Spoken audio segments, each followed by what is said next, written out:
ሊቃናተ ነድ ዘሰማያዊት ማይፈድ በእንተ በግዑ እቀብዋ ነዛቲ ያዘድ።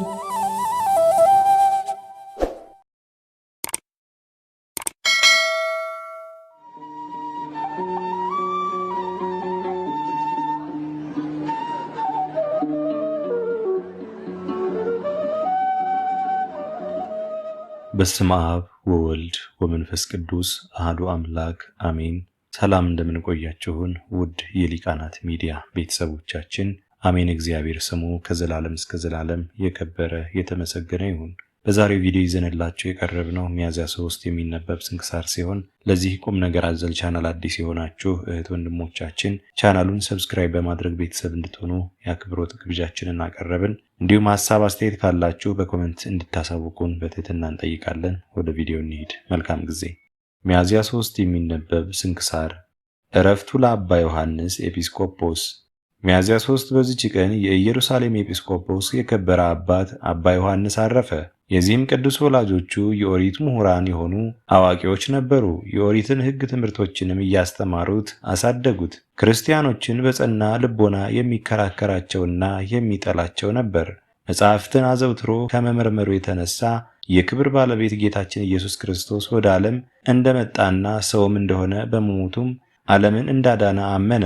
እርሱም የባሕርይ አምላክ እንደሆነ አምኖ በኢየሩሳሌም ኤጲስቆጶስ በአባ ዮስጦስ እጅ ተጠመቀ። ድቁናም ሾመው። ከዚያም በኢየሩሳሌም ሀገር ኤጲስቆጶስነት ለመሾም ሲገባው ድረስ በበጎ ሥራና በእውቀት አደገ። ኤልያስ የሚባለውም እንድርያስም በነገሰ ጊዜ ከኢየሩሳሌም ሀገር የፈረሰውን ሕንፃ ሁሉ እንዲያንጹና በስሙ ኤልያስ ተብሎ እንዲጠራ አዘዘ። ከዚያም በአይሁድ ምኵራብ ደጃፍ ላይ ታላቅ ግንብ ሰሩ። ከከበረ ድንጋይም ሰሌዳ ሰርቶ በላዩም ስሙን ኤልያስን ጽፎ በመግቢያው አኖረው። በዘመኑም ኢየሩሳሌም አሕዛብንና አይሁድን ተመላች፣ ሰለጠኑባትም። ክርስቲያኖችም ሊጸልዩ ወደ ጎልጎታ ሲመጡ ባዩአቸው ጊዜ አሕዛብ ይከለክሏቸው ነበር። በዚያ ዙህራ በሚባል ኮከብ ስም መስጊድ ሰርተው ነበርና፣ ስለዚህም ክርስቲያኖችን በዚያ እንዳያልፉ ይከለክሏቸው ነበር። በዚህም አባት ላይ ከአሕዛብ ታላቅ መከራና ሐዘን ደረሰበት። ብዙ ጊዜ ደብድበውታልና በምድር ላይም ጎትተውታልና አጎሳቁለውታልና።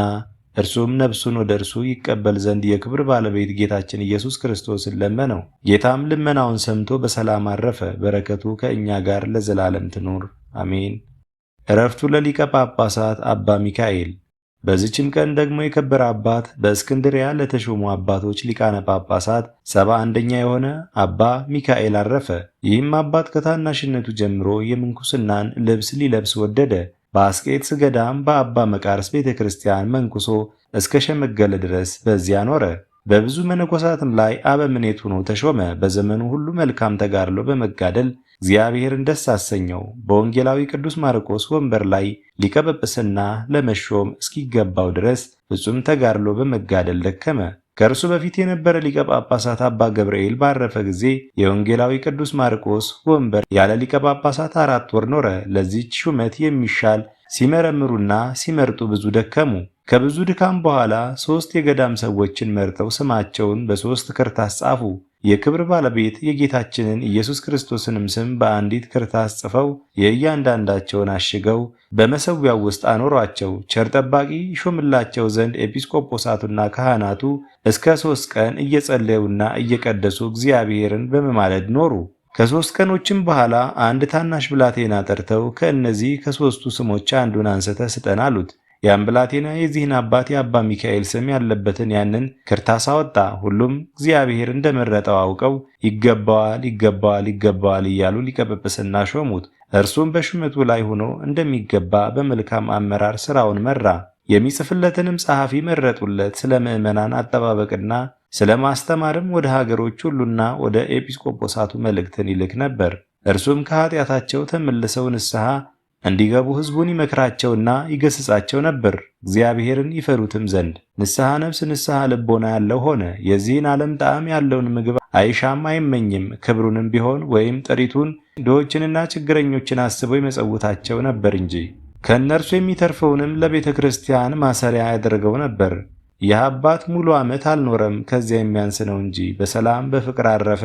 በረከቱ ከእኛ ጋር ለዘላለም ትኖር አሜን። ዕረፍቱ ለመርቄ። በዚችም ቀን ዳግመኛ ክርስቲያናዊ ነጋዴ መርቄ አረፈ። ይህም ቅዱስ ከአንጾኪያ ሰዎች ወገን ነው። ጉዝፋር የሚባል ወዳጅ ነበረው። ይህ ጉዝፋርም ጣዖት የሚያመልክ ከሃዲ ነው። ከሃይማኖት በቀር በምን አይለየውም። ከዕለታትም በአንዲት መርቄና ጉዝፋር ነበግዱድ ወደሚባል አገር ለንግድ ሄደው ሰው በሌለበት በረሃ ውስጥ 5 ቀን ተጓዙ። ክርስቲያናዊ መርቄም ባለጸጋ ነው። ከእርሱም ጋርም 40 ልጥረ ወርቅ ነበረ። በጎዳና በጉዞ ላይም እያሉ ለሞት የሚያደርስ ደዌን መርቄ ታመመ። ከዚያም ራሱን አጽናንቶ እንዲህ ብሎ ጻፈ። ከባሪያህ ልጅ ከባሪያህ መርቄ ከእኔ ያለህ በጥቁር በቅሎ የተጫነ 40 ልጥረ ወርቅ ለአንተ ይሁን። ጌታ ኢየሱስ ክርስቶስ የሕያው እግዚአብሔር ልጅ የክብር ባለቤት ሆይ ስለ በደሌ ይቅር ብለኸኝ መንግሥተ ሰማያትን ትሰጠኝ ዘንድ ለልጆቼ ለሚስቴም ወይም ለዘመዶቼ አይሁን ብያለሁ። ይህችን ደብዳቤ ጠቅልሎ ወዳጁ ጉዝፋርን ጠራው። የሚለውን ሁሉ ያደርግለት ዘንድ አማለው። ከዚያም በምሞትበት ጊዜ አትንካኝ፣ ግን ይህ 40 ልጥረ ወርቅ እንደተጫነ ከበቅሎ ጋር ወስደህ የክብር ባለቤት ለሆነ ለሕያው እግዚአብሔር ልጅ ለጌታ ኢየሱስ ክርስቶስ በእጁ ስጠው።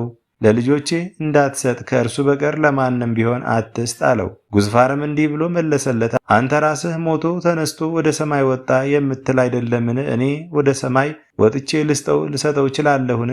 መርቄም እንዲህ አለው፣ ወደ ቤተ ክርስቲያን ሂድ፣ ራሱ ወደ አንተ ይመጣል፣ እጅ በእጅ ስጠው። ከዚህ በኋላ መርቄ ለመሞት ሲቃረብ ራቅ ብሎ በመቀመጥ ጉዝፋር መሞቱን ይጠብቅ ነበር። ወደ እርሱም መላእክት የብርሃን ልብስ ይዘው ሲወርዱ አየ። ከእርሳቸውም ጋር ጻድቃን ሰማዕታት አሉ። ዳዊትም በመሰንቆ ያመሰግን ነበር። መንፈስ ቅዱስም በርግብ አምሳል ወርዶ በሥጋው ላይ 3 ጊዜ ዞረ። ያን ጊዜም የመርቄ ነፍስ ከሥጋዋ ተለይታ ወደ ሰማይ እንዲህ ባለ ሁኔታ አረገች። 2 አንበሶችም መጡ፣ ምድሩንም ቆፍረው ቀበሩት። ጉዝፋርም ተነሳ፣ የመርቄንም ወርቅ ጭኖ ስላየው ሁሉ እያደነቀ ሄደ።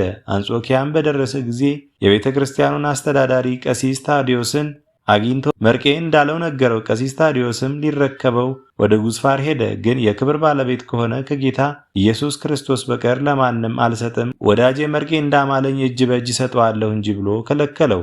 ከዚያም ሂዶ ወደ ቤተ ክርስቲያኑ ቅጽር ግቢ ገባ። ቀሲስ ታዲዮስም ደጁን ከፈተለት። የተጫነውንም ወርቅ አውርዶ በፊቱ አኑሮ በዚያ ቆመ። ከሌሊቱ እኩሌታ ላይ እንደ ነጎድጓድ ድምፅ ያለ በቤተ ክርስቲያን ውስጥ ሰማ። ታላቅ ብርሃንም ወጣ። ጌታችንም ከሰማይ ወርዶ በመሠዊያው ላይ ተቀመጠ። መላእክትም ከእርሱ ጋር አሉ። ከመላእክትም አንዱ ከሃዲ ጉዝፋር ከዚህ ለምን ቆም ካለው። እርሱም ወዳጄ መርቄ ለክብር ባለቤት ለጌታ ኢየሱስ ክርስቶስ እንጂ ለሌላ እንዳይሰጥ ብሎ እንዳማለው ነገረው። መልአኩም የክብር ባለቤት የሕያው እግዚአብሔር ልጅ ጌታችን ኢየሱስ ክርስቶስ ይህ ነውና ስገድ አለው። ጉዝፋርም ሰገደ፣ ደብዳቤውንም ሰጠው። እየተንቀጠቀጠ የክብር ባለቤት ጌታ ኢየሱስ ክርስቶስ ሆይ አመንኩብህ አለ። ጌታም ያንን ወርቅ ይመዝኑት ዘንድ አዘዘ። 40 ልጥርም ሆነ። ጉዝፋርንም ከቀሲስ ታዲዮስ ዘንድ እንዲጠመቅ አዘዘው። ከቤተሰቡ ሁሉ ጋር ተጠመቀ። የተጠመቁትም 75 ነፍስ ሆኑ።